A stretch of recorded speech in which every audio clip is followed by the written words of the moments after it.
दलहरू गम्भीर नहुँदा प्रतिनिधि सभामा समावेशिताको एजेन्डा कागजमै सीमित, फेरि पनि खस आर्य समुदायको वर्चस्व। निर्वाचन आयोगद्वारा 7वटै प्रदेश प्रमुख समक्ष चुनावी नतिजा सहितको प्रतिवेदन प्रस्तुत, प्रदेश सभा सरकार गठनका लागि औपचारिक रूपमा बाटो खुल्ला। काठमाडौँ उपत्यकामा वायु प्रदूषणको मात्रा बढ्दै मानव स्वास्थ्यमा गम्भीर असर पर्न सक्ने भएकाले सावधानी अपनाउन विज्ञहरूको आग्रह। विश्वभरका आदिवासी जनजाति तथा लोपोन्मुख भाषा संरक्षणका लागि राष्ट्रसंघद्वारा अन्तर्राष्ट्रिय दशकको शुरूआत सहकार्यका लागि आह्वान। र कतारमा जारी विश्वकप फुटबलमा मोरक्को र क्रोएसिया एक गोलको बराबरीमा खेल्दै। नमस्कार, कान्तिपुर डायरीका साथमा साथी खिलनाथ र म इन्द्र लक्ष्मी। समाचार अब विस्तारमा।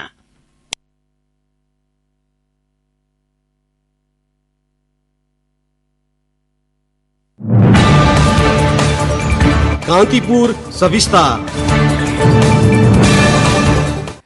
निर्वाचनका समयमा निकै चर्चामा आउने विषय मध्ये समावेशिता राजनीतिक दलहरूको प्रमुख एजेन्डा बन्ने गरे पनि निर्वाचनको नतिजा हेर्दा संसदमा समावेशी प्रतिनिधित्वमा कमी देखिएको छ। गत मंसिर 4 गते सम्पन्न निर्वाचनको अन्तिम मत परिणाम सार्वजनिक भएसँगै सार्वजनिक वृत्तमा यो विषयले पुनः स्थान पाएको छ। समावेशितालाई सही ढंगले सम्बोधन नगर्दा प्रतिनिधि सभामा फेरि पनि खस आर्य समुदायको वर्चस्व स्थापित भएको छ। संघीय संसदको तल्लो सदन प्रतिनिधि सभामा आगामी 5 वर्षका लागि चुनिएका 275 सदस्य मध्ये 48% खस आर्य समुदायका प्रतिनिधि छन्।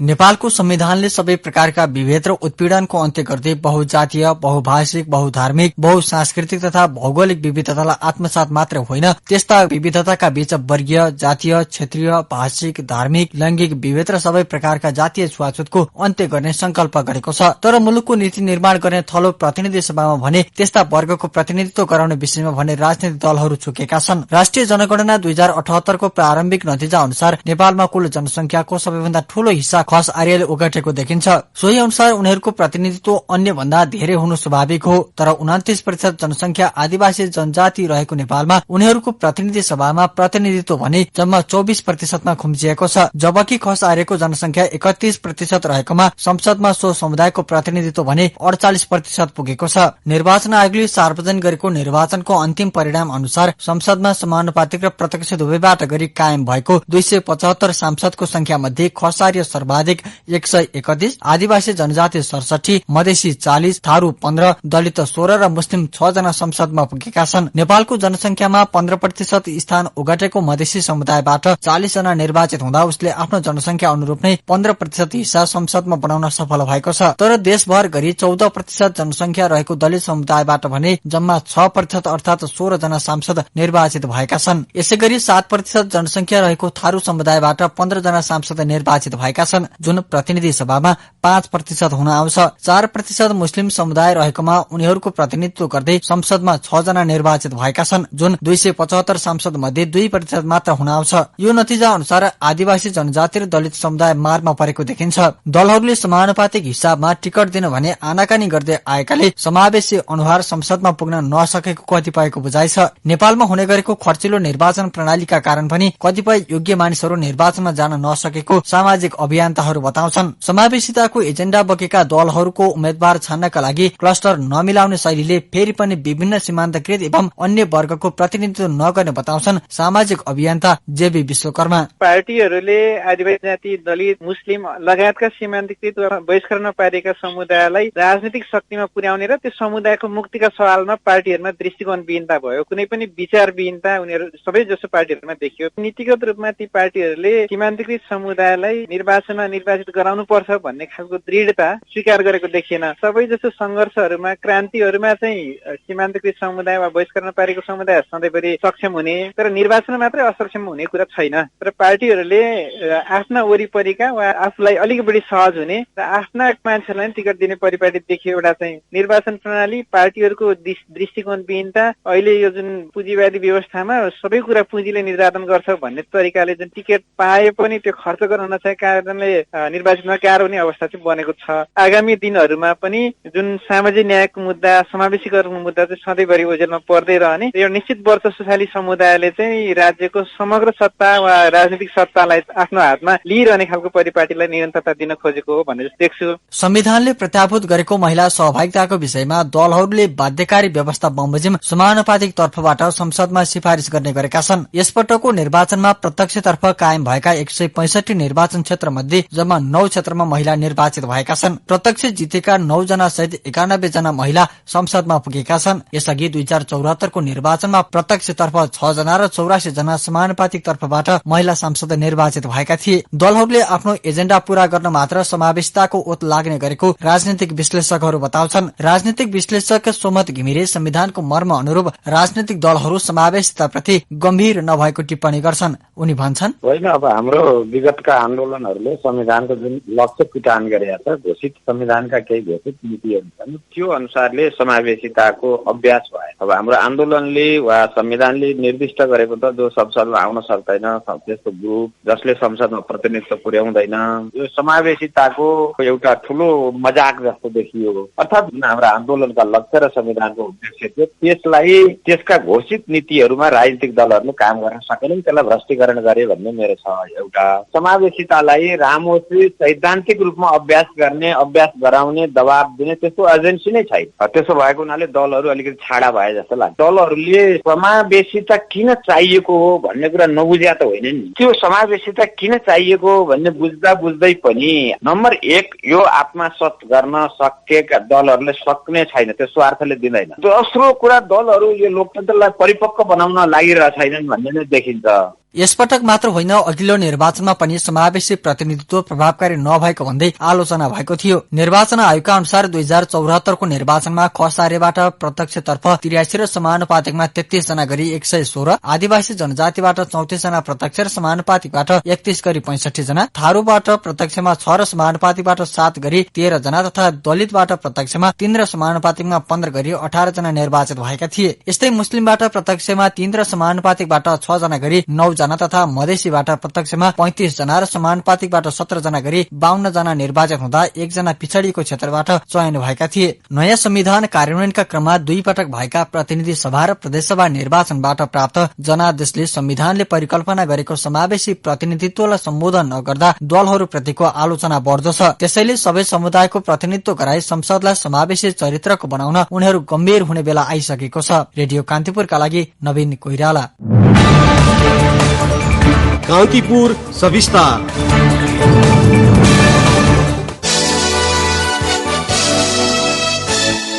काठमाडौँ उपत्यकामा वायु प्रदूषणको मात्रा एकाएक उच्च तहमा पुगेको छ। शुक्रबारदेखि नै उपत्यकाको आकाशमा भरिएको तुवालो अझै केही दिन रहने वातावरण विज्ञहरूले बताएका छन्। लामो समयसम्म वर्षा नहुनु, वायुमण्डलमा धूलो र धुवाँको मात्रा बढ़नु लगायतलाई प्रदूषणको मुख्य कारण मानिएको छ। वायु प्रदूषणका कारण मानव स्वास्थ्यमा गम्भीर असर पर्न सक्ने भन्दै चिकित्सकहरूले विशेष सावधानी अपनाउन आग्रह गरेका छन्। एक सामग्री वर्ल्ड एयर क्वालिटीका अनुसार वायुको गुणस्तरका दृष्टिकोणले नेपाल विश्वको 10औं प्रदूषित मुलुक बनेको छ। शुक्रबारदेखि नै तुवालोले भरिएको काठमाडौँ उपत्यकाको आकाशमा शनिबार दिनभर पनि सफा रहेन। शनिबार साँझसम्मको मापनमा नेपालमा वायुको गुणस्तर 152 AQI मापन गरिएको छ। AQI 0 देखि 50 सम्मलाई सामान्य लिइन्छ। 50 भन्दा बढ़ी भएमा वायुको गुणस्तर खराब भएको मानिन्छ। वायुको गुणस्तर 300 AQI भन्दा माथि मापन भएको अवस्थामा त्यसलाई खतराको रूपमा लिने गरिन्छ।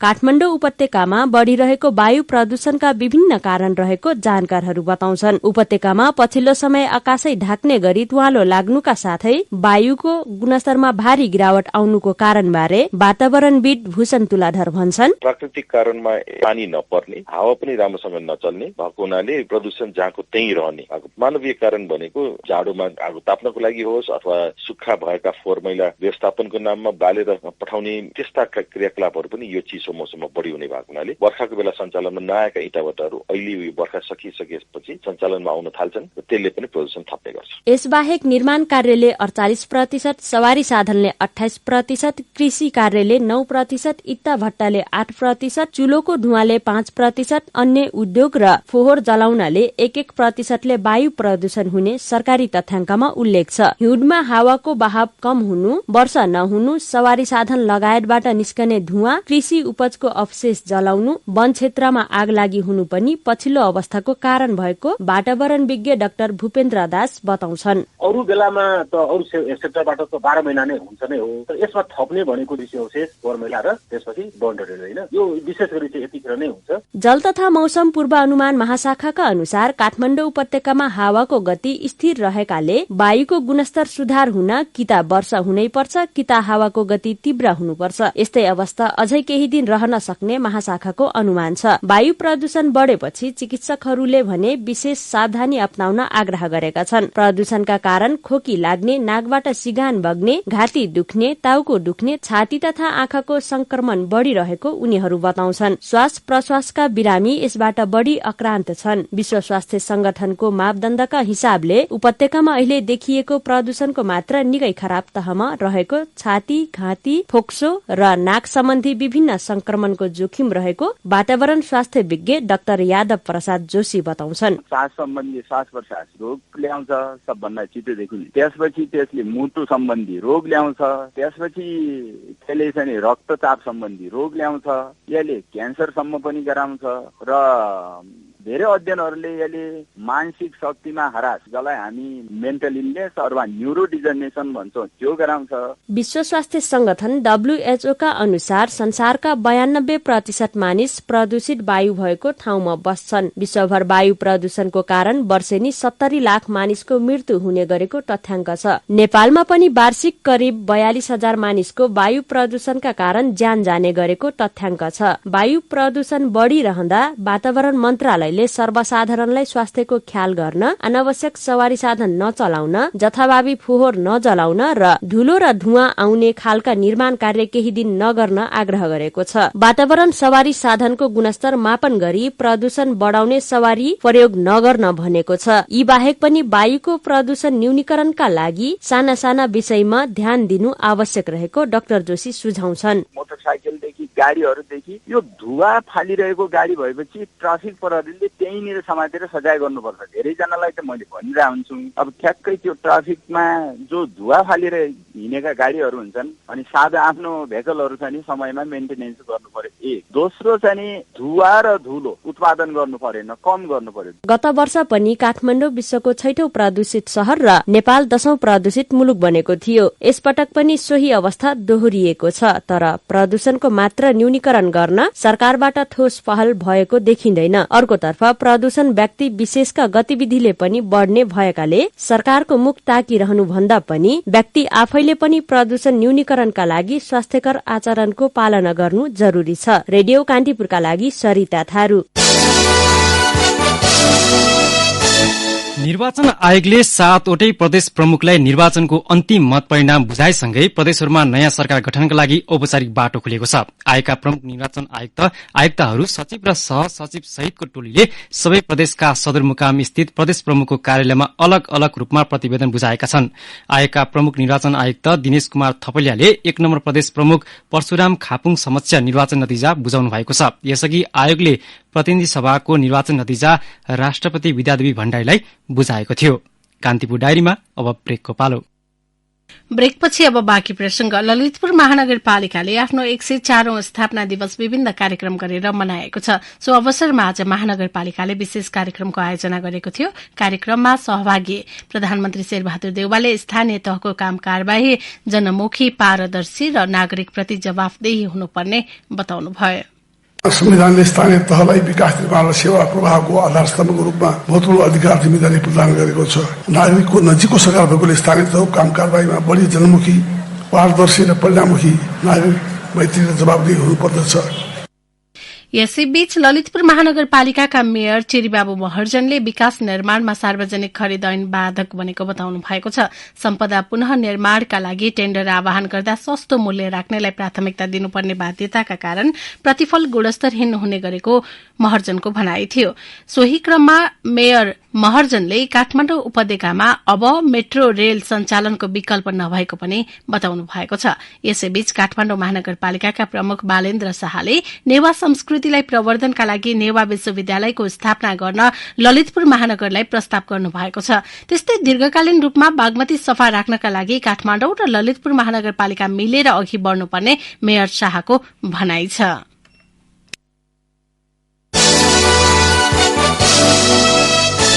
प्रधानमन्त्री एवं नेपाली कांग्रेसका सभापति शेरबहादुर देउवाले पार्टीबाट निर्वाचित सांसदलाई इमान्दार भएर काम गर्न आग्रह गर्नुभएको छ। सभापति देउवाले प्रतिनिधि सभामा प्रत्यक्ष र समानुपातिक तर्फबाट निर्वाचित सांसदलाई बालोटारमा बोलाएर चुनावमा जनता सामु गरेका वाचा पूरा गर्न आग्रह गर्नुभएको हो। देउवाले निर्वाचित सांसदलाई बधाई दिँदै अबको 5 वर्ष जनताको सेवामा केन्द्रित हुन आग्रह गर्नुभएको सांसद एवं केन्द्रीय सदस्य रामहरि खतिवड़ाले जानकारी दिनुभयो। भेलामा कांग्रेसबाट प्रत्यक्षतर्फ निर्वाचित 57 र समानुपातिकबाट निर्वाचित 32 सांसदहरू सहभागी थिए। भेलालाई सम्बोधन गर्दै प्रधानमन्त्री देउवाले प्रतिनिधि सभामा सक्रिय भूमिका निभाउन र जनतासँग गरेका वाचा पूरा गर्ने गरी काम गर्न निर्देशन दिनुभएको सांसद खतिवड़ाले जानकारी दिनुभयो।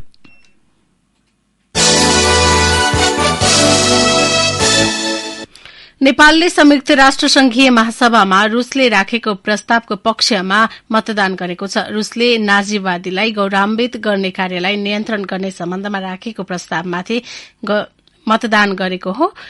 सो प्रस्तावको पक्षमा नेपालसहित 120 देशले मतदान गरेका छन्। तर अमेरिका, क्यानाडा, बेलायत, युक्रेन, फ्रान्स, इजरायल लगायत 50 पश्चिमा मुलुकले भने सो प्रस्तावको विपक्षमा मतदान गरेका छन्। रूसले अघि सारेको प्रस्तावमा अहिलेको जातीय भेदभाव, विदेशीलाई घृणा गर्ने र अन्य सम्बन्धित असहिष्णु कार्यलाई बढ़ावा दिन, नाजीवाद, नवनाजीवाद र अन्य अभ्यासलाई गौरवान्वित गराउने कार्यलाई नियन्त्रण गर्ने प्रस्ताव रहेको बताइएको छ। कान्तिपुर डायरीमा अब रुकुम डायरीको पालो। रुकुम डायरीबाट महेश केसीको नमस्कार। रुकुम पश्चिमको त्रिवेणी गाउँपालिकाले 5 महिनाको अवधिमा झण्डै 30 लाख राजस्व संकलन गरेको छ। चालु आर्थिक वर्ष 2079-80 को साउन 1 गतेदेखि मंगिर मसान्तसम्म 5 महिनाको अवधिमा गाउँपालिकाले 29,92,223 रुपैयाँ राजस्व संकलन गरेको हो। यस अवधिमा सबैभन्दा बढ़ी 9,16,055 रुपैयाँ राजस्व संकलन भएको गाउँपालिकाले जनाएको छ। मुसिकोट नगरपालिकाले सदरमुकाम खलंगामा सोलर सड़क बत्ती जडानको काम शुरू गरेको छ। सड़क उज्यालो कार्यक्रम अन्तर्गत सदरमुकामका विभिन्न ठाउँमा सोलर सड़क बत्ती जडानको काम शुरू भएको हो। बत्ती जडानको लागि पोल गाड्ने काम शुरू भएको नगर प्रमुख महेन्द्र केसीले जानकारी दिनुभयो। बागबजारदेखि पातुखोला, राप्ती राजमार्गको आसपास तल्लो बजार लगायत ठाउँमा 40 वटा बत्ती जडान हुने नगर प्रमुख केसीले जानकारी दिनुभयो। रुकुम पश्चिमको बाफीकोट गाउँपालिकाका वडा नम्बर 1 र 2 मा महिला पुनर्स्थापना केन्द्र ओरेकले गरेका विभिन्न योजनाको अनुगमन गरिएको छ। शुक्रबार जिल्ला समन्वय समिति प्रमुख लुम्बिनी गौतम सहितको टोलीले विभिन्न योजनाहरूको अनुगमन गरेको हो। रुकुम पूर्वको पुथा उत्तरगंगा गाउँपालिका 6 मयाङमा अवस्थित जनजागृति आधारभूत विद्यालयका गरीब तथा जेहनदार विद्यार्थीलाई ज्याकेट वितरण गरिएको छ। चिसोबाट जोगाउन 18 जना विद्यार्थीलाई ज्याकेट वितरण गरिएको हो। विद्यालयमा पुगेर विद्यार्थीहरूलाई ज्याकेट वितरण गरिएको कर्म फ्लायर्सका जिल्ला प्रतिनिधि कर्मशई घरतीले जानकारी दिनुभयो। कर्म फ्लायर्सले रुकुम पूर्वमा विभिन्न सामाजिक कामहरू गर्दै आएको छ। हवस् त रुकुम डायरी आजलाई यति नै। महेश केसी बिदा हुन्छु। नमस्कार। रुकुम डायरी पछि कान्तिपुर डायरीमा पुनः ब्रेकको पालो। ब्रेकपछि अब आर्थिक प्रसंग। बागमती प्रदेशमा समग्र कृषि बालीले ढाकेको क्षेत्रफल 1.4% बढ़ेको छ। राष्ट्र बैंकले सार्वजनिक गरेको बागमती प्रदेशको अध्ययन प्रतिवेदन अनुसार आर्थिक वर्ष 2078-79 मा समग्र कृषि बालीले ढाकेको क्षेत्रफल 1.4% बढ़ेको हो। अघिल्लो वर्ष 0.3% बढ़ेको थियो। 78-79 मा खाद्य तथा अन्य बालीले ढाकेको कुल क्षेत्रफल 1.9% बढेको थियो भने अघिल्लो वर्ष 0.2% घटेको थियो। समीक्षा वर्षमा तरकारी बालीले ढाकेको क्षेत्रफल 2.3% घटेको छ। अघिल्लो वर्षको सोही अवधिमा सो क्षेत्रफल 2.9% बढेको राष्ट्र बैंकको तथ्याङ्कले देखाएको छ। फलफूल बालीले ढाकेको क्षेत्रफल 2.7% र मसला बालीले ढाकेको क्षेत्रफल 0.2% बढेको राष्ट्र बैंकको प्रतिवेदनमा उल्लेख छ। अब अन्तर्राष्ट्रिय समाचार। संयुक्त राष्ट्र संघले विश्वभरका आदिवासी जनजाति तथा लोपान्मुख भाषा संरक्षणका लागि अन्तर्राष्ट्रिय दशकको शुरूआत गरेको छ। संयुक्त राष्ट्र संघको आर्थिक र सामाजिक मामिला विभागका अनुसार संसारको लगभग 6,700 भाषाहरू मध्ये 4,000 भन्दा बढ़ी भाषा आदिवासीहरूले बोल्छन्। तर यो शताब्दीको अन्त्यसम्म ती मध्ये आधा भन्दा बढ़ी भाषा लोप हुने जोखिममा छन्। संयुक्त राष्ट्र महासभाका यसलाई एकचोटि फेरि सुन्नुहोस्। संयुक्त राष्ट्र महासभाका अध्यक्ष साबा कोरोसीले भाषाको संरक्षण गर्नु सम्पूर्ण मानवताका लागि महत्वपूर्ण हुने भन्दै ती भाषाको संरक्षणका लागि आफ्नो स्थानबाट सहयोग गर्न आह्वान गर्नुभएको छ। त्यसका लागि अन्तर्राष्ट्रिय दशकको शुरूआत भएको उहाँले बताउनुभयो। भाषा लोप हुँदै जाँदा विचार त्यसले बोक्ने संस्कृति परम्परा र ज्ञान पनि लोप हुने उहाँको भनाइ छ। भाषाले मानिसको इतिहास, संस्कृति र परम्परालाई मूर्त रूप दिने भए पनि ती सबै लोप हुने क्रममा रहेकाले संरक्षणका लागि सचेत रहनुपर्ने राष्ट्रसंघले जनाएको छ।